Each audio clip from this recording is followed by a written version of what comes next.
नमस्कार दर्शकों, बहुत बहुत स्वागत है आप सभी का इंडिया न्यूज पर। मैं हूं आपके साथ वैभव मिश्रा। बिहार के मिथिलेश कुमार को आप शायद नहीं भूले होंगे। वही युवक जो खुद को आईपीएस अधिकारी बताकर सड़कों पर धड़ल्ले से घूमता था, वर्दी पहनता था, रौब झाड़ता था और गिरफ्तारी के बाद दावा करता था कि उसे पैसे लेकर आईपीएस बनाया गया।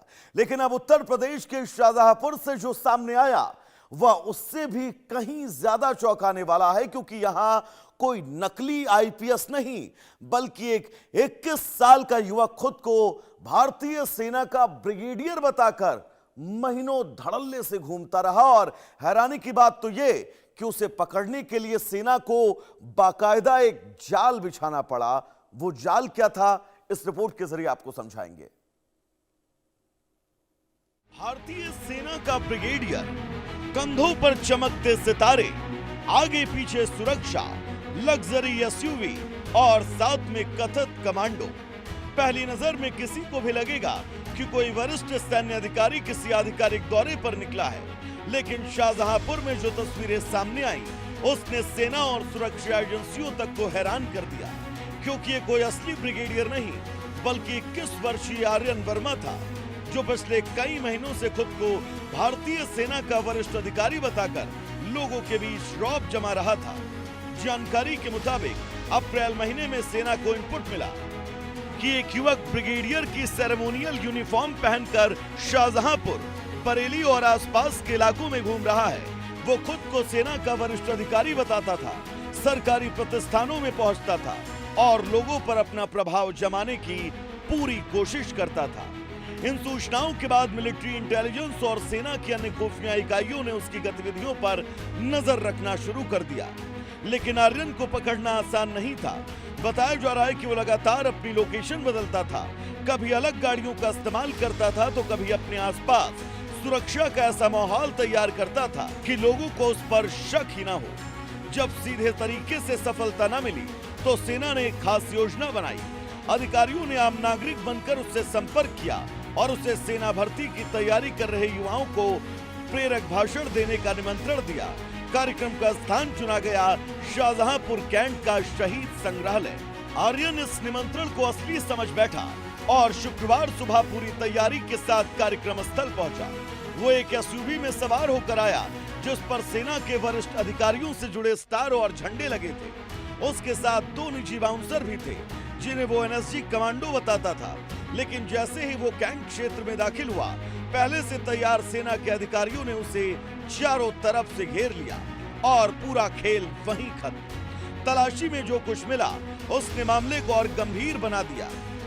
आर्यन के पास से फर्जी पहचान पत्र बरामद हुए, कथित सरकारी दस्तावेज मिले, एक नकली पिस्टल बरामद हुई। इसके अलावा सेना से जुड़ी कई वस्तुएं मिली और प्रतीक चिन्ह भी उसके कब्जे से मिला। जांच में सामने आया कि उसके चालक के पास से कथित फर्जी सरकारी पहचान पत्र मिले हैं, जिससे आशंका और गहरी हो गई। सबसे दिलचस्प बात यह कि आर्यन ने सिर्फ वर्दी नहीं पहनी थी बल्कि उसने एक पूरी नकली पहचान गढ़ रखी थी। सोशल मीडिया और अन्य माध्यमों पर खुद को सैन्य अधिकारी की तरह प्रस्तुत करता था। कथित तौर पर एएफएमसी यानी आर्म फोर्सेस मेडिकल कॉलेज से जुड़े दस्तावेज और पहचान पत्र भी उसके पास मिले, जिसकी अब जांच की जा रही है।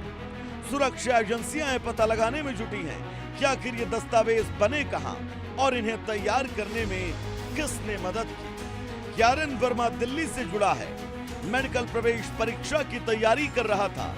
हालांकि उसका वास्तविक मकसद क्या था? क्या वो सिर्फ लोगों पर रौब जमाना चाहता था या फिर इसके पीछे कोई बड़ा आर्थिक या आपराधिक उद्देश्य था? इन सभी विषय पर जांच जारी है। आर्मी इंटेलिजेंस की टीम पूछताछ कर रही है।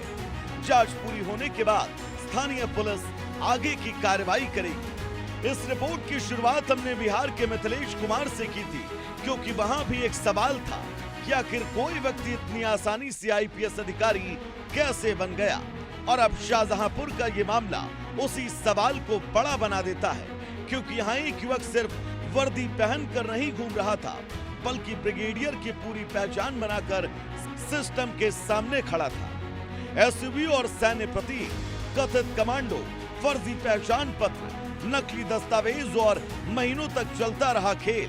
अब सवाल सिर्फ आर्यन वर्मा का नहीं, सवाल उन लोगों का भी जो ऐसी वर्दियां, ऐसे दस्तावेज, ऐसी पहचान और ऐसा रुतबा तैयार करने में मदद करते हैं, क्योंकि फर्जी आईडी कार्ड, उच्च सैन्य रैंक की वर्दी, सरकारी प्रतीक और पहचान संबंधी सामग्री तैयार करना किसी अकेले शख्स का काम नहीं लगता है। अगर इसके पीछे कोई नेटवर्क है तो वो देश की सुरक्षा और कानून व्यवस्था दोनों के लिए खतरा हो सकता है। और शायद यही वजह है कि जांच एजेंसियां अब सिर्फ एक नकली ब्रिगेडियर नहीं, बल्कि उसके पीछे छिपे पूरे नेटवर्क को खंगाल रही है। Bureau report, India news. तो चलिए दर्शकों, खबरों में आगे बढ़ेंगे। एक बड़ी खबर आप